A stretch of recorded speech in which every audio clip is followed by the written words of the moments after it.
O Senhor esteja convosco.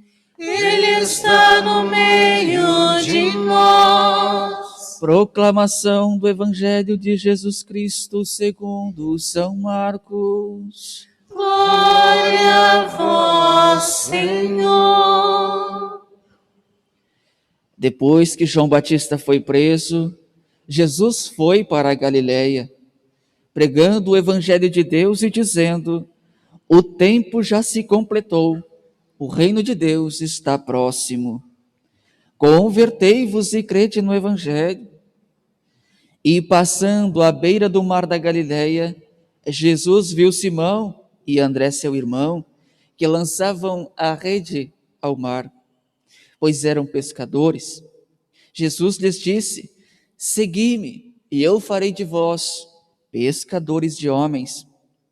Eles, deixando imediatamente as redes, seguiram a Jesus. Caminhando mais um pouco, viu também Tiago e João, filhos de Zebedeu.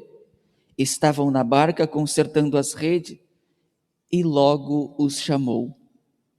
Eles deixaram seu pai Zebedeu na barca com os empregados e partiram, seguindo Jesus. Palavra da salvação. Glória a vós, Senhor. Caríssimos irmãos e irmãs em Cristo, reunidos no dia do Senhor para celebrarmos o terceiro domingo do tempo comum, por isso, é para nós que estamos aqui, você que de casa nos acompanha pelos meios sociais, pelo Facebook, pelo YouTube, pelas ondas da Rádio Colmeia de Cascavel, todos acolhidos, todos nós formamos essa comunidade sedenta de um ensinamento de Deus. Tendo nós vivenciado o tempo belo do Natal, o tempo em que nós acolhemos de modo específico a presença de Deus que nasce entre nós, agora essa presença precisa crescer em nós. Por isso que ao longo desse tempo nós iremos contemplando os mistérios do Cristo, para que Ele, uma vez acolhido, encontre espaço cada vez mais no nosso coração. Por isso, o tempo do Natal, agora o tempo comum, não é um tempo de menor categoria, mas é um tempo em que, no cotidiano da vida de Jesus, no cotidiano da vida nossa, contemplamos os passos do Cristo. Na vida pequena, nos afazeres, nos compromissos, na nossa caminhada do cotidiano, que nós possamos caminhar ao encontro, ver o cotidiano de Jesus e nesse dinamismo de vida também nós deixemos o nosso cotidiano ser iluminado pela sua presença, pela sua pertença. É isso que esse tempo quer nos ensinar. E nessa vida pequena, dos afazeres, dos acertos, dos tropeços, das fraquezas, das grandezas também, nós compreendamos. A liturgia de hoje quer nos chamar a atenção. As coisas precisam ser relativizadas em relação ao Cristo. Em relação a Ele, nós deixamos de absolutizar tantas coisas. Comecemos pela primeira leitura. Jonas também tinha muitos princípios. Ele tinha um contexto que o levava a ser daquele jeito. E ele pensava, aquela comunidade, os ninivitas fizeram tanto mal ao povo de Deus, que eles não podem, eles não são dignos de receber uma promessa de bênção. Esse era o contexto, esse era o parâmetro que ele tinha como base. Ou seja, estava absolutizando, não se permitia, por vezes, na docilidade de coração, e perceber que os ninivitas, aqueles que tinham uma vida, nós diríamos hoje, uma vida torta, eram dignos da salvação. Absolutizou, mas a insistência de Deus para com ele foi grande, que ele abriu o coração. A promessa foi muito maior do que a sua resistência e a dureza de coração. Então ele abriu o coração e foi. E o que ele anunciou? A palavra de Deus, a palavra do Senhor. Por isso que quando ela adentra solenemente no nosso meio, para que nós demos espaço a ela. É um convite do Papa Francisco que, nesta celebração, terceiro domingo do tempo comum, seja um dia, um tempo dedicado para que nós nos voltemos à palavra do Senhor. Precisa ser lida, meditada e rezada, porque pela palavra nós convertemos o coração.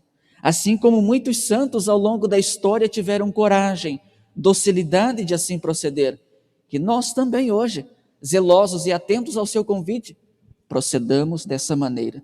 Então foi essa palavra que Jonas anuncia.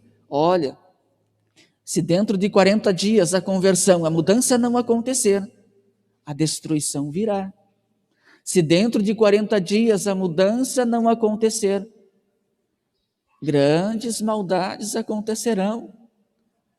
Não porque Deus vai mandar, porque o desvio vai acontecer. Muito mais do que algo externo que sobrevém, é algo interno. Nós vamos deixando minar o coração. Lembremos, nós vamos absolutizando, às vezes, nossa grandeza. Se nós colocarmos tudo isso e lembrarmos que o convite é relativizarmos em relação ao Cristo todas as coisas, as durezas do coração perdem espaço. As fofocas em nosso meio perdem espaço, porque perdem significado também.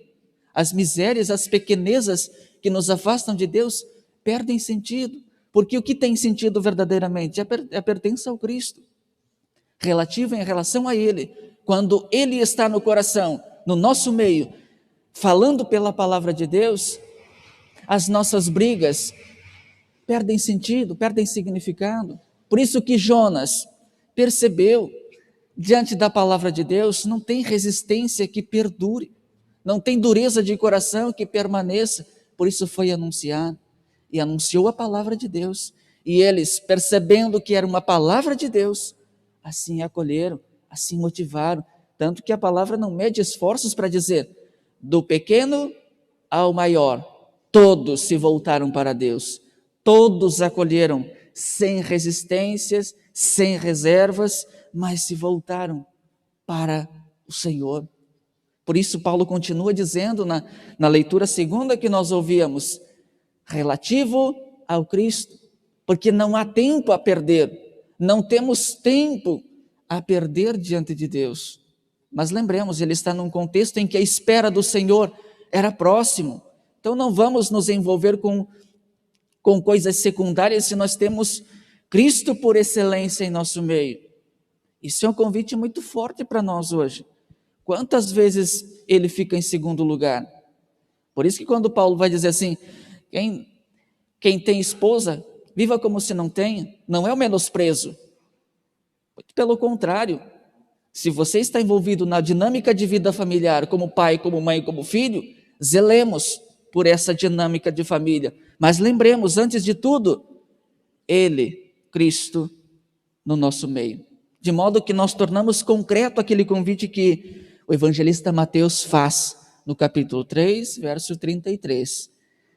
Busquemos o reino de Deus, tudo mais vos será dado por acréscimo.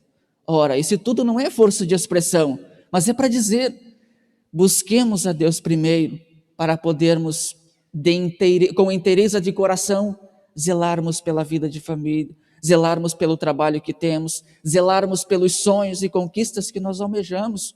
Por isso vamos a Deus primeiro, e Ele me dá condições, critérios, esperança, para zelar por essas coisas.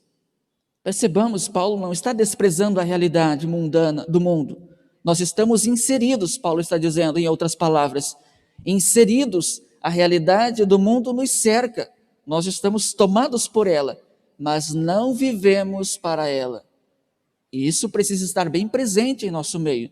Por isso o convite, relativizar em relação ao Cristo.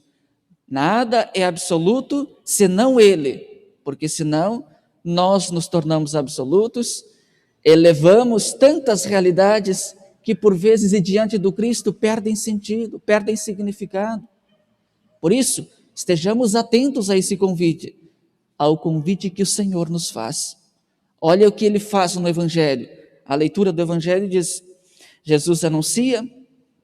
Por que precisa anunciar o reino ainda? O povo já esperava. Por que Ele precisa dizer, convertei-vos e crede no Evangelho? Se a expectativa já era de que o Messias viria. A expectativa era de que o reino já brotaria entre eles. Por que precisa dizer o reino chegou e convertam-se? Porque eles esqueceram.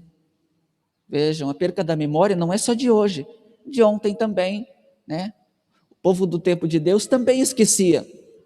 Esquecia de que o Messias nasceria, viria, e por isso a preparação é sempre uma constante. Por isso que Jesus vai dizer: convertam, mudem a perspectiva, mudem o jeito de viver, de pensar. Às vezes é preciso dar uma redirecionada na vida. Nasci assim, cresci assim, vai ser sempre assim. É preciso que tenhamos cuidado quanto a isso. Pode estar certo, mas pode ser aquilo que eu acho que seja certo. Será que cabe na pertença ao Cristo? Por isso mudar, por isso metanoia, por isso conversão. E a conversão é gradativa, não é um passo uma vez por todas. Me converti e estou pronto, acabado. Não, é um processo que dura a vida toda. Gradativamente, um dia após o outro, a vida inteira, convertendo-nos, abrindo o coração para que Deus cresça e essa palavra encontre espaço em nosso meio. Olha a disposição. Encontrou Pedro e seu irmão, encontrou João e seu irmão, e o que eles fizeram? Deixaram o pai. Deixaram o pai. O pai aqui é sinal daquela história, sinal daquela estrutura, daquele afeto. É um convite para nós. Preciso deixar aquilo que me impede de caminhar para Deus. Quanta estrutura em nós que nos distancia dele. Quantas estruturas em nós que nós absolutizamos. Mas isso faz tanto tempo que é assim. A minha família fez assim. Meus avós fizeram, meus pais fizeram. E agora eu vou fazer assim também. Olhemos, se tiver em relação ao Cristo certo, continuemos. Mas se não está, é tempo de mudança. E deixemos a palavra iluminar essa mudança em nós. Deixemos-nos tocar por essa palavra e por esse convite. A estrutura que precisa ser mudada é a estrutura do coração. Peçamos e clamemos, assim como o salmista clamava: eis que vem o Senhor fazer com prazer. Mostrai-me, ó Senhor, vossos caminhos, vossa verdade me oriente e me conduza. Mostrai-me. Olha Deus mostrando. Esse é o caminho que eu preciso seguir, que nós, comunitariamente, precisamos seguir. Mostrai-me o caminho e dai-me critérios. Vossa verdade me oriente e me conduza. Esse deve ser o nosso refrão ao longo desse dia, ao longo dessa semana. Deixemos Deus crescer em nós. Absolutizemos sua presença em nós. Que o Senhor nos ajude, que Maria Santíssima, nossa mãe, interceda por nós, para que, filhos dela que somos, caminhemos na direção do Filho verdadeiro, o Filho de Deus. Louvado seja nosso Senhor Jesus Cristo. Para sempre seja louvado. Nessa